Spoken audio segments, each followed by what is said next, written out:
നിങ്ങളുടെ ജീവിതത്തിലെ ഏറ്റവും മികച്ച ഒരു ആശയം അത് നിങ്ങളുടെ ഫോണിൽ നിന്ന് വരണമെന്നില്ല, ഒരു പുസ്തകത്തിൽ നിന്ന് വരണമെന്നുമില്ല, ഒരു ഗുരുവിൽ നിന്ന് വരണമെന്നുമില്ല. ഒരു പക്ഷേ അത് നിങ്ങളുടെ ഉള്ളിൽ തന്നെ ഉണ്ടാവും, ഇപ്പം ഉണ്ടാവും. പക്ഷേ അത് കേൾക്കാനുള്ള നിശബ്ദത നിങ്ങൾക്കില്ലെങ്കിലോ? ഒന്ന് ശ്രദ്ധിച്ച് നോക്ക്. നമ്മൾ രാവിലെ കണ്ണ് തുറക്കണം, ഫോൺ, പിന്നെ കാറിൽ കയറണം, നമ്മൾ പാട്ടോ പോഡ്കാസ്റ്റോ കേൾക്കണം, പിന്നെ ഒറ്റയ്ക്കിരുന്ന് ഭക്ഷണം കഴിക്കണം, യൂട്യൂബ്, പിന്നെ എന്തിനൊക്കെയാണ് നമ്മൾ 5 മിനിറ്റ് കാത്തിരിക്കേണ്ടി വരുന്നത്, പിന്നെ റീൽസ്, പിന്നെ രാത്രി കിടന്നുറങ്ങണം, വീണ്ടും സ്ക്രീൻ. നമുക്ക് ഇൻഫർമേഷന് വല്ല കുറവുണ്ടോ? പിന്നെ എന്തിനാണ് കുറവ്?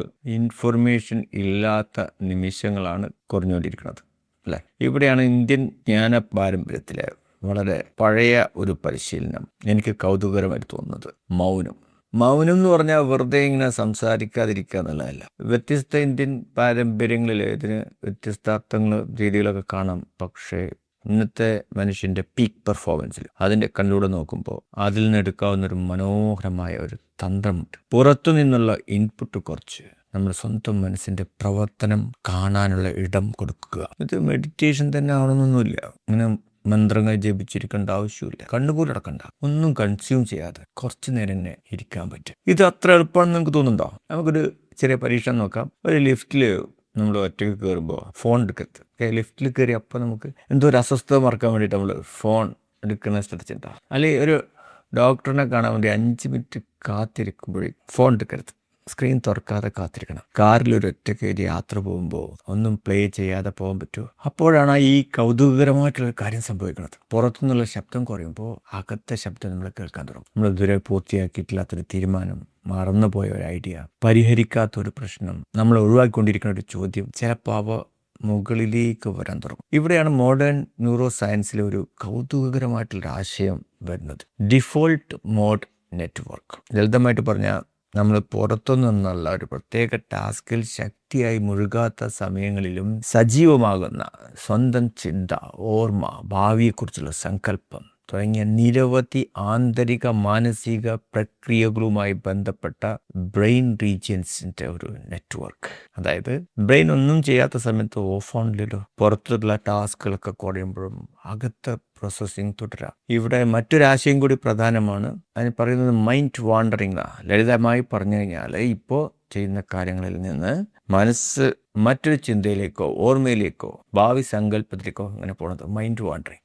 മനസ്സിങ്ങനെ ഈ മൈൻഡ് വാണ്ടറിങ് എപ്പോഴും നല്ലതല്ല, എന്നാൽ എപ്പോഴും മോശമല്ല. അത് ചിലപ്പോൾ നമ്മളിങ്ങനെ ചിന്തിച്ച് ആങ്സൈറ്റിയിലേക്കും റുമിനേഷൻ എന്ന് പറഞ്ഞാൽ പഴയ കാര്യങ്ങൾ ഇങ്ങനെ എടുത്തിട്ട് വീണ്ടും ഇങ്ങനെ വിഷമിച്ചുകൊണ്ടിരിക്കുക. അയവർക്ക് എന്ന് പറയാം റുമിനേഷൻ. പശുക്കളൊക്കെ ഇങ്ങനെ ഭക്ഷണം കഴിച്ച് ആദ്യം ഒന്നിച്ചൊക്കെ കഴിക്കുന്നു, പിന്നെ കുറേ കഴിയുമ്പോൾ കഴിച്ച ഭക്ഷണം പിന്നെയും പുറത്തേക്കിട്ട് ചവച്ചിട്ട് ഇറക്കുന്ന പരിപാടി, അതാണ് റുമിനേഷൻ. നമ്മൾ പഴയ കാര്യങ്ങൾ വീണ്ടും പിന്നെ നോത്തുന്ന കാര്യമായിരിക്കും, എന്നിട്ട് അതിനെ വീണ്ടും എടുത്തിട്ട് അതിനെക്കുറിച്ച് വീണ്ടും ചിന്തിക്കും. പക്ഷേ ചില സാഹചര്യങ്ങൾ സ്വതന്ത്രമായ ചിന്തയും പുതിയ ബന്ധങ്ങൾ കണ്ടെത്തലും പ്രോബ്ലം സോൾവിങ് നടക്കാനുള്ള അവസരമൊക്കെ ഇതിലൂടെ കിട്ടും. ഇവിടെയാണ് നമ്മൾ ഈ മൗനത്തെക്കുറിച്ചുള്ള താല്പര്യപൂർവ്വം നമ്മൾ ചിന്തിക്കേണ്ട ആശയം വരുന്നത്. മൗനം എന്ന് പറഞ്ഞാൽ തലച്ചോറിനെ മാജിക്കലാക്കി മാറ്റും എന്നുള്ളതല്ല, പക്ഷേ ഓരോ ഒഴിവ് സമയവും പുറത്തു നിന്നുള്ള കണ്ടന്റ് കൊണ്ടിങ്ങനെ നമ്മുടെ തല നിറച്ചാൽ നമ്മുടെ സ്വന്തം ചിന്തകൾക്ക് രൂപപ്പെടാനുള്ള ഇടം നമ്മൾ കുറയ്ക്കുന്നുണ്ടോ? ഒരു ബിസിനസ്സിൻ്റെ ഓണറെ കുറിച്ച് നമ്മൾ ചിന്തിക്കുകയാണെങ്കിൽ അയാളുടെ കമ്പനിയിൽ ഒരു വലിയ പ്രശ്നമുണ്ട്, സൊല്യൂഷനൊന്നും കിട്ടുന്നില്ല. അതുകൊണ്ട് ഇയാൾ എന്ത് ചെയ്യുകയെന്ന് വെച്ചാൽ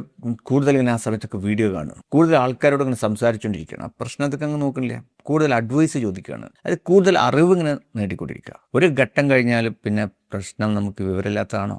ഇന്നിപ്പോൾ യൂട്യൂബും ഫേസ്ബുക്കും വാട്സപ്പൊക്കെ ആയിട്ടും തല നിറച്ചും വിവരമാണ്, അല്ലേ? ഇൻഫർമേഷൻ കൂടുതലായതല്ലേ ഇപ്പോഴത്തെ പ്രശ്നം. അപ്പോൾ നമുക്ക് വേണ്ടത് മറ്റൊരു ഉത്തരമല്ല, ഇതിനൊക്കെ കിട്ടിയിട്ടുള്ള ഉത്തരങ്ങൾ പ്രോസസ്സ് ചെയ്യാനുള്ള ഒരു ഇടം, ഒരു ഗ്യാപ്പ്. അതായത് മനഃശാസ്ത്രപരമായ ഒരു ആശയം പറയുകയാണെങ്കിൽ കോഗ്നിറ്റീവ് ലോഡ് എന്ന് പറയും. ലളിതമായി പറഞ്ഞാൽ ഒരു സമയത്ത് നമ്മുടെ മെൻ്റൽ പ്രോസസ്സിംഗ് സിസ്റ്റം കൈകാര്യം ചെയ്യേണ്ട വിവരങ്ങളുടെയും ആവശ്യങ്ങളുടെയും ഭാരം. ഒരു കമ്പ്യൂട്ടറിൽ ഒരേ സമയം 50 ആപ്ലിക്കേഷൻസ് തുറന്നു വെച്ചാൽ എന്താ ഉണ്ടാവുക? സിസ്റ്റം സ്ലോ ആകാം.